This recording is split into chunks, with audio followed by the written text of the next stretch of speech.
안녕하세요. 저는 제 인생에 거의 남봉꾼과 같았던 인간을 제 인생에서 완전히 추방해버린 한 여성입니다. 여자들이 결혼하면서 많이들 무서워하는 게 바로 시월드잖아요. 하지만 요즘 시대에 마냥 시월드라고 해서 다 옛날처럼 무섭고 막무가내인 시어머니만 있는 건 아니잖아요. TV나 다른 곳을 보면 좋은 시어머니들도 많은데 저는 그 복은 애초부터 다 남들한테 빼앗겼는지 결혼 생활 내내 좋은 시모의 면모를 보기란 하늘의 별 따기 수준으로 불가능했습니다. 그래서 결국에는 제 인생에서 아예 아웃을 외치며 추방해버릴 수밖에 없었죠. 소개팅을 통해 만난 남편은 차분하고 말수가 적은 사람이었어요. 그냥 수더분하고 제가 무슨 말을 해도 다 웃어주고 받아주는 사람인지라 이 사람과 함께 있을 때면 정말 사랑받는 기분이 들었습니다. 연애를 하는 내내 싸운 적도 거의 없었을 만큼 우리는 잘 맞았고 서로를 아꼈습니다. 그래서 연애한 지 9개월 만에 결혼을 할 수 있었어요. 결혼할 때 집은 시댁 쪽에서 해주셨어요. 애초부터 남편이 시부가 운영하는 유리 제조 공장에서 자기 아버지를 도와 일을 하고 있다는 건 알고 있었는데요. 그 공장의 규모까진 잘 모르고 있었는데 꽤나 운영이 탄탄하게 잘 되고 있는 곳인 듯 했나 보더라고요. 그래서 저희가 결혼할 때는 시댁 쪽에서 집은 해주셨답니다. 저희 신혼집은 경기도에 마련을 하게 되었어요.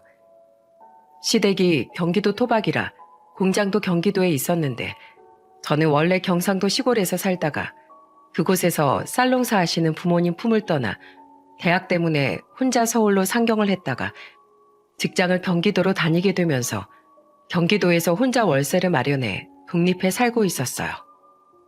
그것 때문에 신혼집도 경기도로 얻게 된 거였죠.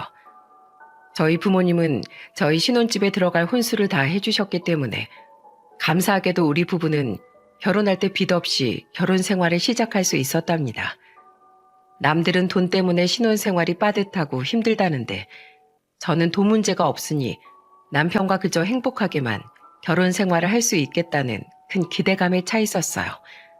하지만 그게 완전 제 착각이자 허황된 바람이었다는 건 얼마 지나지 않아 알 수 있었죠.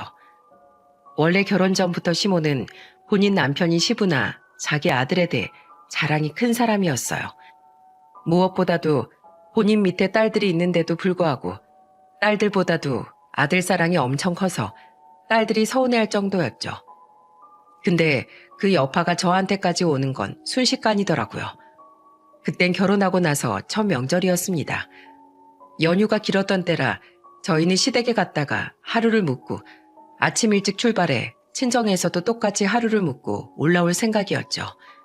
그래서 시댁에 아침 일찍부터 가서 음식 만드는 것도 열심히 돕고 시댁 청소까지 도맡아서 며느리로서의 역할을 최선을 다해 했습니다. 근데 그때도 시모는 거의 꼼짝을 안 하시더라고요. 아침에 제가 오기만을 기다렸던 사람인 마냥 제가 자리에 앉아 제대로 인사를 드리기도 전에 앞치마부터 턱하니 주는 게 아니겠어요? 예, 웬만하면 이런 땐 전날부터 와서 대기를 해라. 아침에 오지 말고. 그리고 점심도 먹어야 하고 내일 오면 우리 딸들도 온다니까 청소도 좀 하고 음식도 넉넉히 만들어 놔. 네? 저 혼자서요? 그럼 이 집의 며느리가 너 혼잔데 누구랑 또 하려고? 뭐하니? 지금부터 해야 늦지 않게 점심 먹을 거 아니야. 어서 서둘러. 저는 당황스러웠지만 그래도 결혼하고 첫 명절이었기에 시모가 시키는 대로 갈비찜부터 시작해서 잡채, 전, 나물무침 등등 온갖 것을 다 만들었습니다. 그때 제가 자취하면서 요리를 많이 해봤기에 망정이지 그게 아니었다면 고생을 엄청나게 했을 거예요. 근데도 제가 만든 음식을 먹으면서 시모가 뭐라고 했는지 아세요? 넌 혼자서 자취도 오래 했다는 애가 음식 솜씨가 이게 뭐니? 아유, 갈비찜은 왜 이렇게 달고 나물은 왜 이렇게 또 짜? 그냥 내가 만들 거 그랬다. 너한테 다 시킨 내가 바보지. 아유. 시모는 제가 일할 땐 간도 안 보고 정말 손 하나 까딱 안 했으면서 음식이 맛이 없다고 핀잔을 주던 거 있죠. 그 말을 듣는데 너무 창피하고 너무 속이 상하더라고요. 하지만 속이 상한다고 한들 제가 할 수 있는 일은 없었어요. 그때가 완전 신혼의 첫 명절이었는데 제가 그 앞에서 함부로 대들 수가 있나요? 그래서 그때는 가만히 듣고만 있었습니다. 근데 정말 고맙게도 저 대신에 누군가가 나서주어 제 속을 완전 시원하게 긁어주던 거 있죠? 그건 바로 제 남편이었답니다. 어머니, 갈비찜이 뭐가 달다고 그러세요? 이건 제가 봤을 땐 간 적당한 게 너무 맛있구만. 오히려 살짝 달큰한 게 있어서 감칠맛이 확 도는데요. 그러게, 나도 좋구나. 난 또 새롭게 먹어보는 맛이라 또 매력 있게 느껴지는구나. 몰랐는데 우리 며느리가 음식 솜씨가 좋구나. 혼자 이 많은 거 만드느라 고생했다. 다음엔 당신도 좀 같이 해. 혼자서 이거 만드느라 아주 뛰어다니더만. 어째 이 사람들이 나 말고 딴 여자한테 홀딱 빠져선 희한한 소리를 하고 있어. 난 젊었을 때 이것보다 더한 시댁살이 하고 살았어. 이 정도는 아무것도 아니지 뭐. 왜 나한테 그래? 그리고 내 입엔 아무리 먹어도 안 맞아. 요리 연습 좀 해라. 난 싫으니. 시모는 두 남자가 제 편을 드니 엄청 약이 오르는 것 같더라고요. 솔직히 엄청 꼬숩게 느껴졌지만 미련하게 티는 안 냈습니다. 시모 말 잘 듣고 넘어가는 착한 며느리 노릇을 할 뿐이었죠. 그렇게 한 고비를 잘 넘기는 듯 했어요. 저녁 설거지는 제 남편이 해주는 걸로 명절을 보내고 다음날 아침 일찍 두 분 아침을 챙겨서 같이 먹고는 바로 저희 친정으로 내려가려고 했죠. 근데 갑자기 시모가 이러는 게 아니겠어요? 예, 너 지금 뭐하니? 왜 나갈 채빌래? 네? 어머님 어제 말씀드렸잖아요. 저희 오늘은 친정에 간다고요. 어제 밥 먹으면서 말씀드렸는데. 아니 그게 말이 되니? 내가 그리고 그걸 언제 허락을 했다고. 아버님께서 그러라고 하실 때 옆에서 아무 말씀도 안 하셨잖아요. 그게 네 시아버지가 대답한 거지 내가 대답한 거니? 안 돼, 못 가. 여기에서부터 경상도까지 얼마나 먼데 거길 가겠대? 넌 양심이라는 게 있니 없니? 어젯밤엔 내 아들한테 설거지 시키더니만 오늘은 또 내 아들이 운전하는 차 타고 경상도를 가려고? 절대 안 된다. 갑자기 자기 아들 힘들다면서 말도 안 되는 핑계를 대며 역정을 내는 시모에게 참 어이가 없어서 말했어요. 어머님, 1년에 몇 번 안 갈 텐데 명절에 그 정도 수고도 못하나요? 그것도 저희 결혼하고 첫 명절인데 저희 부모님도 얼마나 사이가 보고 싶으시겠어요. 그리고 저도 운전할 줄 알아요. 그렇게 어머님 아들 걱정되시면 제가 운전하고 갈게요. 저도 저희 엄마 아버지 다 보고 싶으니까요. 솔직히 저는 명절 내내 참았지만 이것만큼은 참을 수가 없어서 시모에게 너무하다 싶을 정도로 얘기를 했어요. 근데 그때 진짜 시모는 여기에서 더 경악스러운 말을 하더라고요. 이 대바라진 것 같으니라고? 안 돼. 절대 못 가. 거기 가서 내 아들 농사일 시키면 어떡해? 난 내 아들이 그런 데 가서 종노릇 하는 거 못 본다. 안 돼. 못 가. 어머님, 설마 지금 그것 때문에 못 가게 하시는 거예요? 남편이 거기 가서 일할까 봐서요? 그리고 종노릇이라뇨. 그럼 저는요? 전 여기 와서 어제부터 하루 종일 일만 했는데요. 그럼 어머님, 절 종으로 생각하고 부리신 거예요? 제가 어머니께 종이었냐고요? 저는 너무나 충격을 받아서 어머님께 막 이야기를 했습니다. 그리고 어머님의 말에 제 남편도 충격을 받았죠.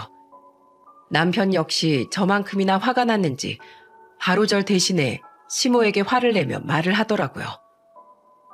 어머니, 이제 막 새 식구로 들어온 며느리한테 왜 그러세요? 아껴줘도 모자랄 판에. 어제는 제가 어떻게든 일 돕겠다고 하니 그렇게 악착같이 막으시더니만 대체 왜 그러세요? 어젠 제가 그냥 심기 안 건드린다고 넘어갔지만 다음에 또 이 사람 혼자 부려먹으면 저 여기 안 올 겁니다. 그리고 이 사람이 우리 집 며느리 됐다고 여기 와서 일한 것처럼 저도 사위인데 처가 가서 당연히 일할 수 있는 거죠. 그럼 대체 결혼은 왜 하고 사위 며느리 노릇은 왜 하나요? 제발 어머니 그렇게 이기적으로 행동하지 좀 마세요. 그게 얼마나 싫은지 아세요? 첫 명절부터 진짜 너무하시네요. 저희는 이만 가야겠습니다. 아버지, 못난 모습 보여서 죄송합니다. 오늘은 이만 저희 가겠습니다. 남편은 고맙게도 제 편을 제대로 들어주더니 제 손을 꼭 잡고는 그 집에서 나와주었어요. 저희 뒤통수 뒤로 분하다며 소리를 지르는 시모의 목소리가 들렸지만 그 소리에도 아랑곳하지 않고 나왔죠. 근데 또 고맙게도 저희가 나오고 나서 시아버지가 시모를 호되게 나무랐나 보더라고요. 남편에게 따로 시아버지가 연락을 해서 본인이 따끔하게 이야기를 했으니 저 많이 달래주라고 하셨다고 했습니다. 그래서 그 위기를 잘 넘어갈 수 있었죠. 그 뒤로 시모는 저한테 대놓고 못되게 하지 못했지만 은근슬쩍 저를 갈구면서 못살게 굴었어요. 특히나 저희 부모님 무시를 많이 하는 게 아니겠어요? 한 번은 시댁에서 다 같이 밥을 먹고 있는데 시모가 다 같이 밥 먹는 자리에서 이런 말을 하더라고요. 예, 근데 그 쌀농사 지어가지고 뭐 남는 게 있니? 우리 남편이나 내 아들은 일이 고급 기술직이잖니? 나 같으면 농사 안 지어 얘. 농사 지으면 얼굴 타지 몸 축나지. 나 같으면 안 한다 안 해. 나라면 그 시골에서 계속 살지도 않을 거야. 바로 상경하고 수도권으로 나오지. 근데 뭐 우리 남편처럼 출세하는 게 쉬운 일도 아니고 그냥 거기 있는 게 나으시겠다. 저는 시모의 말에 너무 충격을 받아서 아무런 말도 못하고 있었어요. 그랬더니 저한테 제대로 골탕을 먹였다고 생각했는지 신이 나서 한술 더 뜨던 거 있죠. 바깥 사돈이 처음부터 쌀농사를 지었다지? 이래서 부모 잘 만나 남편 잘 만나는 게 중요해. 예, 넌 호강하면서 사는 줄 알아라. 네 남편은 태어날 때부터 고급 기술직 가지고 태어난 거나 마찬가지잖아. 나 같은 부모 만나가지고 그게 무슨 행운 같은 일이니? 계속해서 의기양양해서 말하는 시모를 보면서 저는 들어줄 수가 없었습니다. 진짜 너무 화가 나고 어이가 없었죠. 무엇보다도 우리 부모님을 모욕하는 그 언행 심사를 더 참을 수가 없었어요. 그래서 바로 제가 반박을 했습니다. 어머님, 말씀이 너무 지나치신데요. 쌀농사가 뭐 어때서요? 농사 짓는 것도 기술이 있어야 가능한 거예요. 어머님은 상추 하나 심어도 그거 하나 제대로 못 키워서 다 말라 죽이거나 물 먹여 죽이시잖아요. 어머님은 유치원생들도 키우는 상추 하나 제대로 못 키우면서 기술 운운하시니까 제가 좀 어이가 없네요. 뭐라고? 어이가 없어? 너 지금 시애미한테 그게 무슨 말버릇이야? 그리고 내가 무슨 상추도 다 죽인다고 그래? 어머님 저번에 공장 뒤편 텃밭에다가 상추 심는다고 심으셨다가 다 죽였던 거 기억 안 나세요? 상추가 얼마나 잘 자라는 채소인데 그것도 하나 제대로 못 키워서 다 죽이셨잖아요. 그것도 다 기술이라고요. 그러니까 저희 부모님 더는 무시하지 마세요. 안 그럼 저 못 참아요. 시모는 제 말에 기가 막힌 듯 했습니다. 근데 시모가 먼저 건 시비였기 때문에 저는 사과할 마음이 조금도 없었어요. 시모는 분해서 저한테 막 더 윽박지르려고 했고 결국에는 싸움이 커지자 시아버지가 나서서 상황을 정리할 수밖에 없었죠. 우리 집안에 들어온 게 며느리가 아니고 원수였네. 원수였어. 자기 시어머니 무서운 줄도 모르고 이렇게 바락바락 대드는 며느리가 어딨어? 아이고 분해. 아이고. 아 그만 못해? 당신이 먼저 시작했잖아. 며느리 말이 맞구만. 농사가 얼마나 어렵고 힘든 일인데 당신이 지금 먹고 있는 이 쌀도 다 누군가가 피땀 흘려가면서 농사 지은 건데 왜 그렇게 무시하면서 말해? 내가 누누이 이야기했지? 제발 철 좀 들라고. 그 나이 먹었으면 제발 철 좀 들어 철 좀. 아가, 네가 참고 넘어가라. 내 단속을 더 철저히 할 테니. 네, 아버님, 못난 모습 보여드려서 죄송합니다. 아니다, 됐다. 자기 부모 욕하는데 가만히 있는 자식이 어디 있겠니? 잘했어. 그런 얘기 듣곤 참는 거 아니야. 잘했다. 얼른 마저 들어라. 시아버지는 오히려 제 편을 들어주셨어요. 덕분에 이번에도 시모와의 싸움에서 승리는 제가 거머쥐게 되었죠.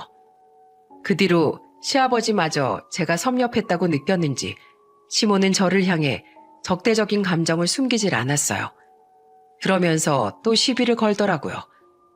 그때는 시아버지가 다 같이 저녁을 먹자고 해서 모여서 밥을 먹을 때였습니다. 그때 당시 친정에서는 매년 쌀을 수확할 때마다 저희 시댁까지 잘 챙겨서 보내주곤 했었기 때문에 그날도 저희 친정에서 보내준 쌀로 밥을 해서 먹고 있을 때였죠. 근데 그 틈을 놓치지 않고 시모가 시비를 거는 게 아니겠어요? 아유, 밥이 왜 이렇게 맛이 없어? 쌀이 달짝지근하니 맛이 있어야 하는 건데 이건 뭐 입안에서 다 날아다니는 것 같아서 못 먹겠네. 아니, 나름 농사 짓는다는 사람들이 이렇게 상품성 떨어지는 쌀을 만들어서야 되겠어? 아유, 내 돈 주고 안 산 거라 다행이지. 돈 주고 샀으면 엄청 억울할 뻔했네. 아유, 안 되겠다. 난 즉석밥이나 데워 먹어야겠다. 어째 그게 더 맛이 좋아. 대놓고 저희 부모님 모욕을 하며 말을 함부로 하는 시모에게 저는 더 이상은 좋게 대할 수 없었기에 또 이어서 바로 말대답을 해버렸습니다. 어머님, 미각에 문제 있으신가 본데요. 우리 부모님 쌀 한번 먹은 사람들은 그 맛을 못 잊어서 계속 먹는데 여기에서 밥이 더 달큰하면 그게 설탕 덩어리지 어디 밥인가요? 이렇게 팝콘향 나는 쌀 어디 가서 드셔본 적 있으세요? 이 쌀 그냥 만들어지는 쌀이 아니에요. 아니다. 뭐 드셔보셨어야 아시겠죠. 그냥 그 싸구려 즉석밥 드시는 게 어머님께는 더 잘 맞으시겠네요. 제 말에 한참 약이 오른 시모는 역시나 버럭 화를 내더라고요. 뭐야? 내 미각에 문제가 있어? 이게 또 버르장머리 없이 나오네. 너 진짜 나랑 맞짱 뜰래? 어? 네? 맞짱이요? 어머니, 그런 말은 너무 안 어울리시네요. 연세에 맞게 말씀을 하셔야죠. 그리고 이 맛있는 쌀이 맛없다고 하시니 저는 진짜 단지 궁금해서 여쭤본 건데 기분이 많이 나쁘셨나 보네요. 에이, 안 되겠어요.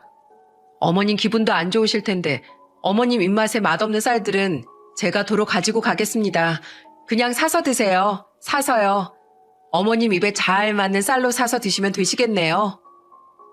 저는 한껏 약을 올리며 실제로 그날 저희 친정쌀을 다 가지고 와버렸어요. 역시나 그때도 시아버지는 제 편이었기 때문에 한껏 약 올라하는 시모가 저를 더 건드리려고 할 때마다 막아주셨죠. 이 여편네야, 철 좀 들어. 저 쌀 한 톨이 얼마나 귀한 건데 그걸 며느리 앞에서 함부로 말해가지고 죄다 뺏기고 앉아있어. 당신이 책임져. 당신이 밖에 나가서 쌀 농사 지어가지고 오든 사오든지 하라고. 집구석에 앉아서 돈 한 푼 안 버는 인간이 아주 쌀값까지 더 얹히고 잘하는 짓이다. 잘하는 짓이야. 언제 철들래 이 왼수야.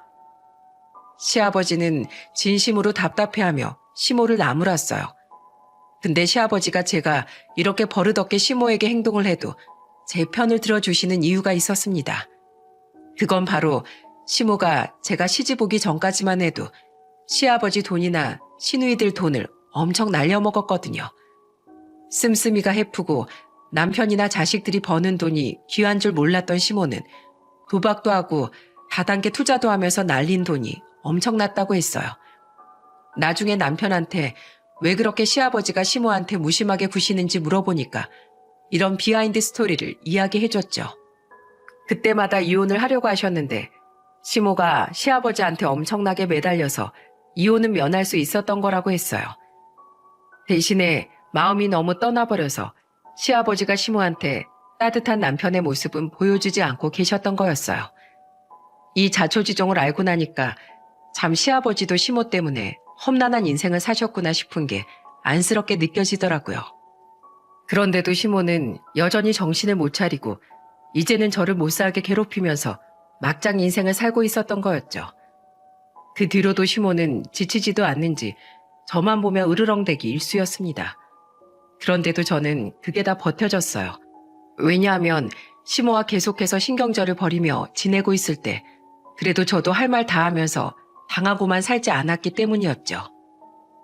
결정적으로 이 시모와의 갈등에도 결혼 생활을 이어가며 제가 버틸 수 있었던 건 한결같이 제 편이 되어주었던 남편 덕분이었습니다.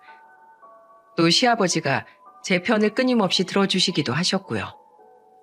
하지만 한결같은 남편의 사랑보다도 며느리를 생각해 따뜻하게 품어주시는 시아버지의 사랑보다도 더 막강했던 시모의 무개념은 결국 저를 무너뜨렸고 그를 제 인생에서 완전히 아웃시키게 되는 계기가 만들어지게 되었죠.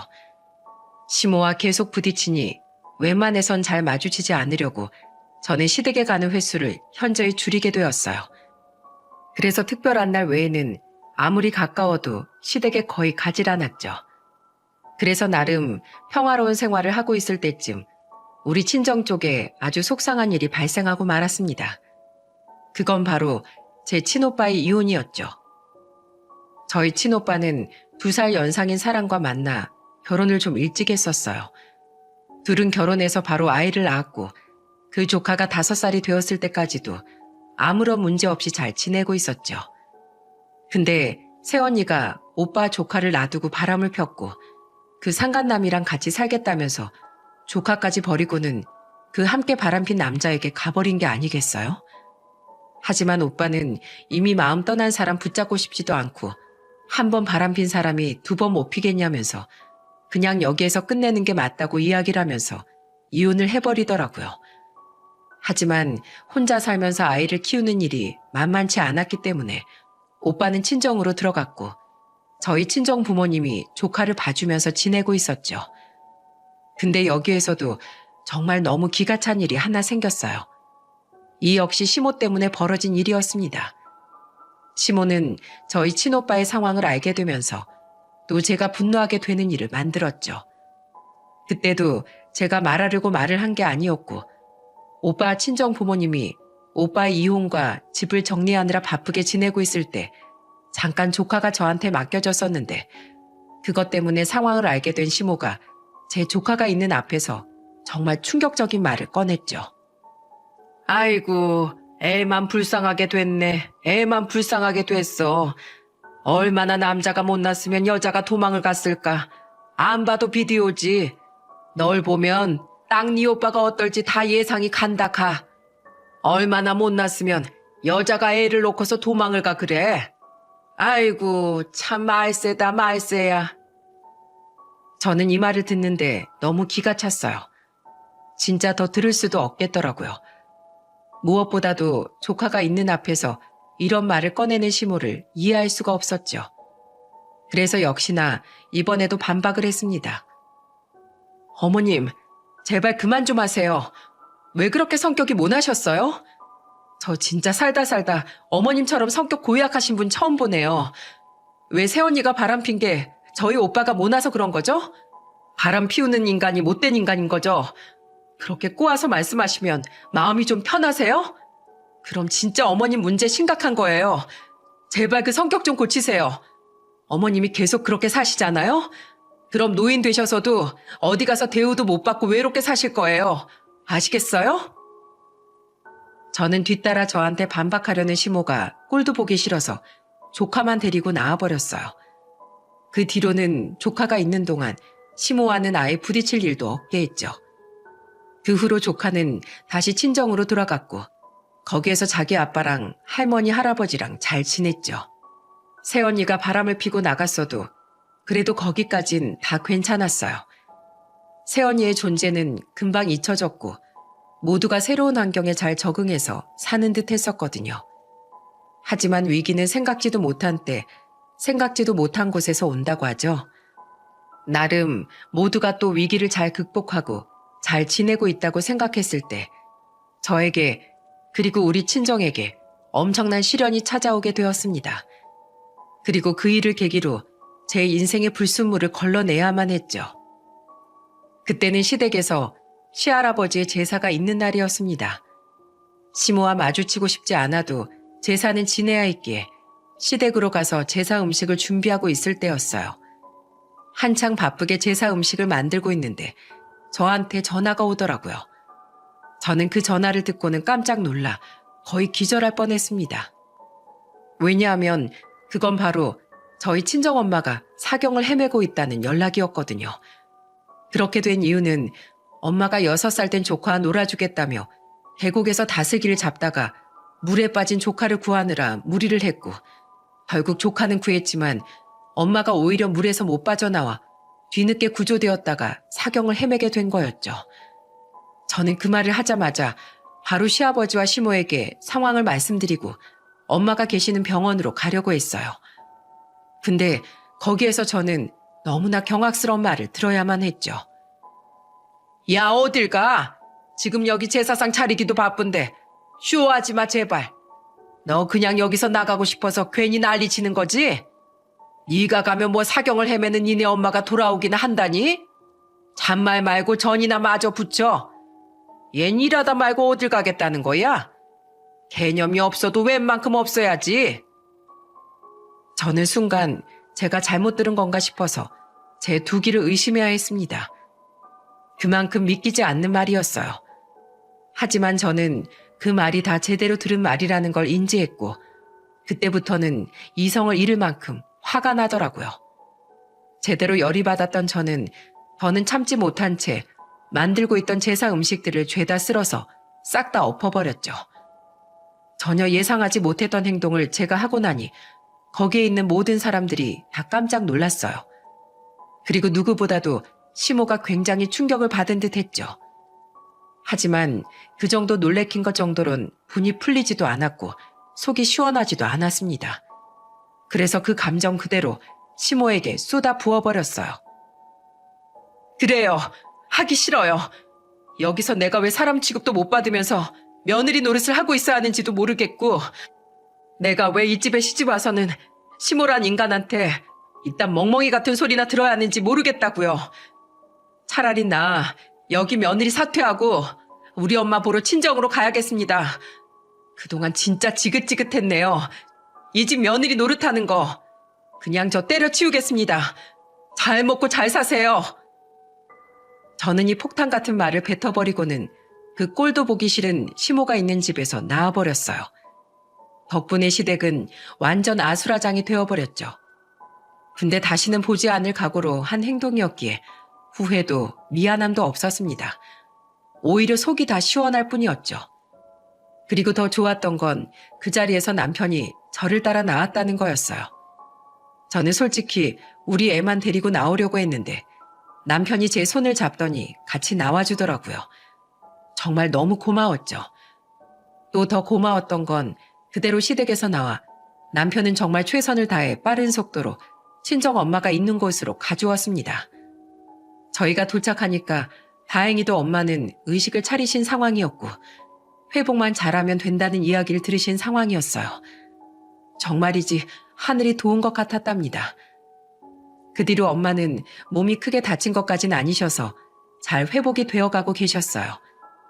어렵게 넘긴 고비인 만큼 더 각별히 주의가 필요해 엄마는 병원에 더 입원을 하시기로 하고 그 곁은 오빠가 지키기로 해서 저는 한시름 놓고는 집으로 돌아올 수 있었죠. 근데 문제는 시댁이었어요. 그 이후로 제가 시댁에서 나간 뒤에 시모는 그날 제가 그렇게 나간 걸로 엄청나게 노발대발 했었나 보더라고요. 그것 때문에 저희 집에도 몇 차례 찾아오고 전화도 수도 없이 해댔지만 저는 다 무시를 했습니다. 아예 저는 인연을 끊을 생각이었는데 끈질기게 연락이 오는 시모로 인해 저는 중간에서 말리는 남편을 제지하고는 말했어요. 그때가 시모 번호를 차단해버린 제 핸드폰으로는 연락이 닿지 않아서 시모가 제 남편한테 전화를 했었는데 바로 제가 받고서는 이렇게 말했죠. 어머님, 이제 저 며느리로 생각하지 마세요.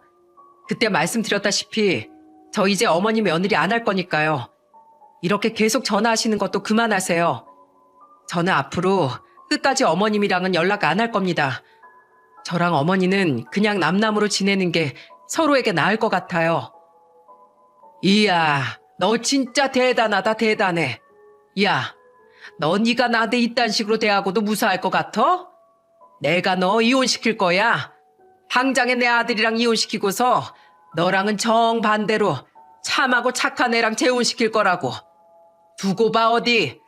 네가 어디 나한테 이렇게 대하고도 이 집안에 제대로 붙어있을 수 있나 보자. 시모는 이렇게 이야기를 하고는 전화를 끊더라고요. 하지만 저는 상관하지 않았습니다. 솔직히 말해서 믿는 구석이 있었거든요. 남편은 그때까지도 한결같이 제 편이었고 그 뒤로 계속해서 연락 오는 시모를 차단해 주었죠. 그 뒤로 시모는 타겟을 바꿔서 제가 아닌 남편을 괴롭히면서 저랑 이혼하라고 엄청나게 못살게 굴고 있었습니다. 남편도 더는 참지 못하고 시모를 제지하려고 했는데 그때 마침 시모가 알아서 참교육을 당해주더라고요. 그건 바로 상상하지도 못한 일이었고 그 일로 인해서 시모는 물론이거니와 저와 남편 그리고 두 시누이들까지 충격에 충격을 받아야만 했어요. 여러분, 믿는 도끼에 발등 찍힌다는 말 있죠? 아니, 그 말보다는 얌전한 고양이 부뚜막에 먼저 올라간다는 말이 훨씬 더 어울리겠네요. 여러분도 놀라실 텐데 그 이유는 바로 얌전하고 그럴 뿐이 아니라고 생각했던 저희 시아버지가 바람을 피웠기 때문이었습니다. 이건 정말 시댁 식구 모두에게 충격스러운 일이었어요. 평소 시아버지는 정말 다른 사람들한테도 모범이 되는 분이셨고 제 남편이 세상에서 제일 존경하는 분이시기도 하셨거든요. 근데 어째서인지 시아버지가 시모를 냅두고 바람이 나셨더라고요. 그것도 그 바람난 상대는 바로 시아버지의 공장에서 일하는 남편과 사별에 혼자 사시는 아주머니셨습니다. 우리는 믿을 수 없는 상황에 진짜 입만 떡 벌리고 있을 수밖에 없었어요. 그 사실을 제일 먼저 제 남편이 알았습니다.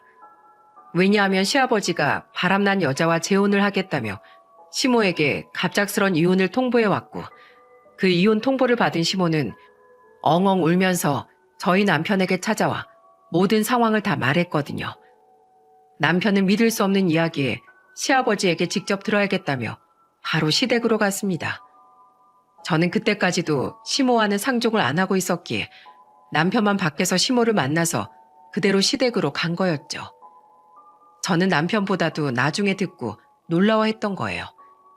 근데 진짜 대박인 게 시아버지는 이미 마음이 확고했고 남편한테 이렇게 말을 하셨다고 하더군요. 난 이제 더는 네 엄마랑은 못 살겠다. 내가 처음부터 너네 엄마랑 결혼하고 싶어서 한 게 아니고 니네 엄마가 결혼하기 전부터 그렇게 나한테 결혼해달라고 매달려서 그 모습이 그냥 처량하고 불쌍해서 결혼을 했는데 살아보면 살아볼수록 네 엄만 정말 같이 살 사람이 못 된다. 이미 결혼하고 나서 그 사실 느꼈을 때는 너희가 다 태어난 상황이었어. 그래서 니네 때문에 그냥 참고 살았다가 이젠 너희도 다 장성해서 시집장가 갔으니 내가 더 애비 노릇할 필요는 없을 것 같아 결정한 일이다. 나 지금 행복하다.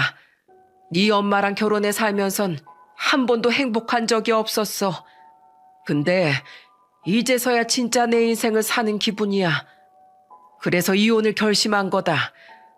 너희한텐 뒤늦게 노망난 모습 보이는 것 같아 민망하고 부끄럽다만 나도 딱 한 번 있는 인생 내 진짜 행복을 위해서 살 자격이 있지 않겠니? 그래서 결정한 거니까 그냥 그런 줄 알고 따라줘라. 너희 누리가 이혼하고 나면 니네 엄마나 잘 챙겨. 난 안 챙겨도 된다. 그것까지 다 각오한 일이야. 네 엄마가 많이 힘들 거야. 배신감도 들 거고. 그러니까 너희가 옆에서 잘 챙겨드려라. 남편은 너무나 진지하고 심사숙고해서 말씀하시는 시아버지에게 차마 더 말을 할 수 없었다고 했어요. 남편 본인도 시모에 대해 너무 잘 알고 있었고 본인 가족들이 그동안 시모 때문에 얼마나 힘들게 시달리며 살았는지가 분명했었거든요. 그래서 남편도 시아버지를 말리러 갔다가 결국 그대로 돌아올 수밖에 없었다고 했습니다. 역시나 난리가 난 건 시모일 뿐이었어요. 다음날 시모는 제 남편을 다시 찾아왔고 이번엔 사안이 사안인 만큼 남편이 저한테 양해를 구하고 시모를 집으로 들여 이야기를 하더라고요. 근데 거기서도 시모는 계속 자기 무덤을 파는 게 아니겠어요? 야, 너 어제 대체 가선 니네 아빠한테 뭐라고 한 거야? 말린 거 맞아? 아주 그냥 짓밟아 놔야지. 그걸 그냥 가만히 두고 온 거냐고. 왜 저렇게 네 아빠는 아직도 당당해서 나한테 이혼하자고 하는 거야? 너 제대로 안 말렸지? 그치? 네가 아들 맞아? 아들 맞냐고. 네 아빠가 저렇게 나오면 장남인 네가 뜯어 말려 할 거 아니야. 노년에 네 엄마 이혼녀 만들고 싶어서 그래? 어머니, 저 할 만큼 했습니다. 솔직히 저 아버지 못 말리겠어요. 그동안 어머니가 아버지한테 어떻게 하셨습니까? 아버지 돈 가지고 나가서 허튼 데 다 날린 게 한두 번이었어요? 우리가 진짜 겨우 뜯어 말려서 어머니 그 버릇 고쳐놨지. 저 결혼하기 전까지만 해도 어머니 도박으로 아버지 돈 날린 게 도대체 얼마냐고요. 그것도 모자라서 다단계 홀려서는 그때도 돈 다 날리고. 그렇다고 아내로서 부모로서 책임이나 다 하셨습니까? 내 동생들이 왜 어머니가 싫다고 서울 가선 이 가까운 곳을 거의 오지도 않는 건데요. 아버지 돈으로 안 되니까 이제 애들 돈까지 다 뺏어선 사치 부리고. 도대체 왜 인생을 그렇게 사십니까? 예? 아버지가 그럴만해요. 바람 필만 하다고요. 저는 아버지 이해합니다. 그러니까 이젠 아버지 놓아주세요. 어머니가 포기하세요. 저는 아버지 편이에요. 남편이 단호하게 이야기를 하자 역시나 시모 쪽에서는 억울해서 난리가 났어요. 근데 그때 시모가 무슨 짓을 했는지 아시나요? 바로 남편의 뺨을 때려버리는 일이었습니다. 이게? 자식놈이라고 키워놨더니만 이것도 원수짓을 하네. 됐다. 필요 없어. 나도 너 같은 거 이젠 더 필요 없다고. 아이고, 내가 전생에 무슨 죄를 지었길래 나한테 이런 일이 일어나는 거야. 아이고, 내 팔자야. 야, 나도 네 아빠도 너 같은 놈도 필요 없어. 아무짝에도 쓸모없는 놈 같으니라고. 내가 왜 저걸 먹여 살렸나 몰라. 더럽고 치사해서 원 다신 상종 안 해. 너나 네 애비나 더럽다. 더러워. 시모는 남편의 뺨을 때리고도 죄책감은 눈 씻고 찾아봐도 볼 수 없었고 오히려 자신이 억울하다면서 꺼이꺼이 울면서 땅을 치며 울분을 토했어요. 남편은 충격을 받았다가 이내 제대로 분노해서는 그 자리에서 시모를 내쫓아버렸어요. 예, 이제 아주 끝까지 가시는군요. 저도 더는 어머니 상종하고 싶지 않습니다. 여기까지 하죠, 저희 인연도. 당장 나가세요. 내 집에서 더는 발붙이고 있지 마시고 나가라고요. 앞으로 제 인생에 어머니는 없습니다. 남편은 이 상황이 너무나 힘이 들었는지 결국 눈물을 흘렸고 울면서도 시모를 내쫓는 걸 멈추지 않았어요. 그 눈물에도 아랑곳 않고 자기 억울한 것만 말하며 시모는 쫓겨났습니다. 그리고 그 뒤로는 결국 시모는 이혼을 당하고 말았어요. 그래도 시아버지는 자기 쪽에서 유책이었다는 걸 인정하고 시모 쪽에 위자료를 주더라고요. 근데 그것도 거의 받을 수가 없었습니다. 왜냐하면 저희 시누이들이 다 자기 아빠 편이 돼서는 시모가 그동안 날린 돈이 많다며 어떻게든 시모에게 돈을 적게 주려고 난리를 피웠거든요. 결국 위자료도 쥐꼬리만큼 받고 나간 시모는 완전히 혼자가 되어버리고 말았습니다. 시아버지는 기다렸다는 듯이 만나던 그분과 살림을 합쳤고 그때부터 시모는 자기 자리를 빼앗긴 것에 대한 억울함으로 또 사람 같지 않은 짓을 하고 다녔죠. 그건 바로 다짜고짜 시아버지의 내연녀 앞에 나타나 뒤통수를 때린다거나 갑자기 뒤에서 확 밀쳐 넘어지게 크게 다치게 한다거나 하는 비상식적인 행동이었어요. 그 두 분은 시아버지 공장에서 계속해서 같이 일을 하고 있었기 때문에 시모가 그 시부의 내연녀 행적을 파악하는 건 그리 어려운 일도 아니었습니다. 그래서 시도 때도 없이 나타나서는 괴롭혀 댔던 거였죠. 그리고 그때부터는 그래도 본인이 바람 피운 것이 미안해 잠자코 있던 두 분은 결정적인 사건으로 인해서 제대로 시모에게 참교육을 해주었답니다. 그건 바로 시모가 시아버지의 집이 비어있을 때 열쇠공을 불러서 자기가 그 집 안주인이라고 거짓말을 하고는 문을 따고 들어가 그 내연녀의 물건들을 죄다 망가뜨려 놓았기 때문이었죠. 이혼을 해서도 자기 인생을 방해하는 시모로 인해서 시아버지는 특단의 조치를 취할 수밖에 없었어요. 시모가 한창 그 내연녀 물건을 망가뜨리고 있을 때 마침 시아버지와 그 내연녀가 일이 있어 집에 일찍 귀가를 했고 그 광경을 목격한 시아버지는 그 자리에서 바로 경찰에 신고를 해버렸죠. 결국 시모는 주거 침입죄에 재물 손괴죄까지 다 뒤집어서서는 아주 제대로 혼쭐이 나고 말았어요.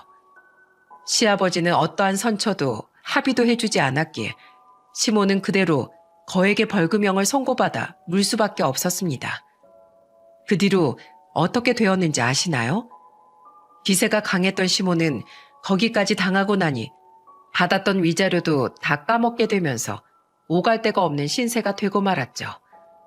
얼마 안 되는 위자료로 월세방 하나 얻어서 지내고 있었는데 아주 쥐꼬리만큼 남은 위자료로 벌금 내고 또 손해배상까지 다 하게 되면서 거의 빈털터리가 되고 만 듯했어요.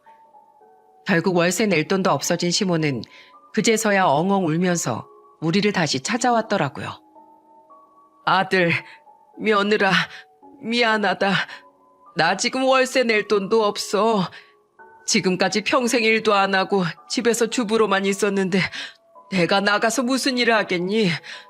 그러니 나 좀 받아주고 나랑 같이 살아주면 안 될까?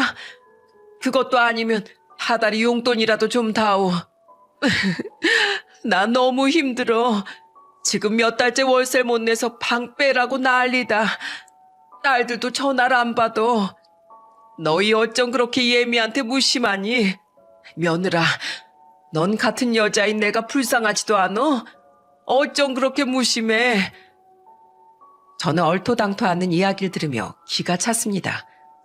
그동안 본인의 모습을 여전히 반성하지 않는 시모를 보면서 진짜 한마디를 안 하고는 못 견디겠더라고요. 그래서 말했죠. 어머님, 전에 저한테 그러셨죠? 저희 오빠 바람난 새언니랑 이혼했을 때 얼마나 남자가 못나고 모자랐으면 여자가 바람을 다 피냐고. 어머님이 얼마나 모자랐으면 그 착하고 진중하신 시아버지가 다 바람을 피시나요? 그 정직하고 우직하신 분이 오죽하면 바람을 피우시고서 어머님하고 못 살겠다고 이혼을 하셨겠냐고요. 그쯤 됐으면 아셔야죠. 어머님이 얼마나 못났는지.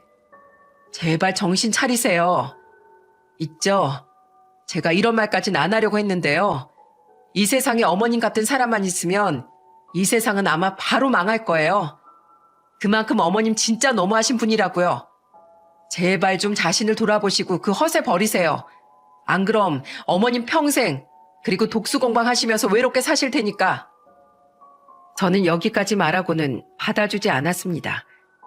남편 역시 시아버지의 이혼을 막지 않았다며 남편에게 함부로 한 시모에게 화가 나 안 받아주더라고요. 심지어 뺨까지 때린 사람을 누가 다시 상종하고 싶겠어요? 결국 시모는 그 뒤로 완전히 혼자가 되어버리고 말았습니다. 그리고 그 뒤로 계속해서 월세를 보증금에서 깎이다 안 돼요. 시모는 보증금도 다 까먹고는 낭떠러지에 몰려 일을 할 수밖에 없었죠. 그 뒤로는 태어나 처음으로 식당으로 가서 일을 했는데 그 일도 처음인지라 사고를 엄청 쳐서 며칠 만에 잘리기도 하면서 초반에는 고생을 엄청 하면서 난리도 아니었던 모양이더라고요. 지금은 겨우 자리를 잡아 식당 일을 하고 있는 듯 했는데 그것도 힘들어 죽겠다면서 첫째 시누이한테 전화해 매일 하소연을 하는 듯 했었죠. 그나마 첫째 시누이가 연락이라도 받아주면서 지내고 있었기 때문에 그 첫째 시누이를 통해서 어찌 지내는지 들을 수 있었습니다. 그 뒤로 시아버지와 함께 사는 그분은 지금 진짜 처음부터 같이 살았던 인고 부부였던 것처럼 너무 잘 지내고 계세요. 솔직히 바람을 피운 것이라 자식들 앞에 떳떳하지 않다면서 한동안은 저희를 못 보겠다며 안 보려고 하시더군요. 하지만 언제까지 그렇게 지낼 수는 없는 노릇이었기에 저희가 찾아가 얼굴을 뵈었고 너무나 인자하고 좋아 보이는 그분을 보니 더욱 안심을 할 수 있었습니다. 솔직히 여러분, 바람은 나쁜 거잖아요. 그래서 그 부분에 대해선 남편이 따끔하게 시아버지에게 말씀을 드렸었어요. 아버지, 솔직히 말해서 아버지께서도 나름 사정이 있어 그러셨지만 저는 제일 존경하던 아버지를 잃은 기분이었어요. 아무리 그래도 절차를 너무 어기셨잖아요. 이건 아닙니다. 이 부분에 대해선 전 평생 아버지를 용서하지 못할 것 같아요. 아버지 딸들이, 제 동생들이 그런 일을 겪었다고 생각해 보세요. 가만히 있을 수 있으시겠습니까? 그래, 미안하다. 내가 아주 면목이 없다. 아무리 그래도 이런 짓까진 하는 게 아니었는데 내가 평생 사죄하면서 삶아 너희들한테나 너희 엄마한테나 평생 죄인으로 살게. 미안하다 정말. 시아버지는 고개를 푹 숙이며 후회하는 듯이 말씀을 하셨습니다. 그리고 그 뒤로는 정말 자신의 말에 책임이라도 지는 듯이 이전보다도 더 성실하고 더 새로운 가정에 충실하며 사시더라고요. 그 덕에 남편도 시누이들의 마음도 좀 녹은 듯 했습니다. 그리고 저나 남편은 우리 아이와 함께 이제는 어떠한 사람들한테도 시달리지 않으며 평탄하게 지내고 있는 중이에요. 남편은 그대로 시아버지 공장에서 일하면서 지내고 있고 저는 주부로 지내면서 아이를 돌보며 살고 있답니다. 그리고 좀 늦은 감이 있기는 한데 저희 집안에 경사가 일어나기도 했어요. 그건 바로 저에게 둘째가 찾아오게 된 거죠.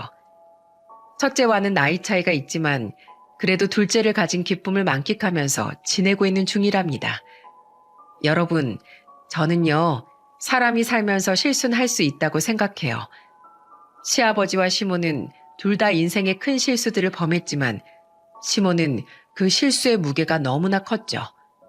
결국에는 법의 심판까지 받을 정도로 인생을 막 살았던 시모는 노년이 아주 망가지게 되었습니다. 참 안타까운 일이죠. 제가 이 사연을 쓰게 된 이유도 바로 여러분들에게 이 교훈을 전해드리고 싶었기 때문이었어요. 여러분, 이 삶은 혼자서 살아갈 수 있는 삶이 아니잖아요.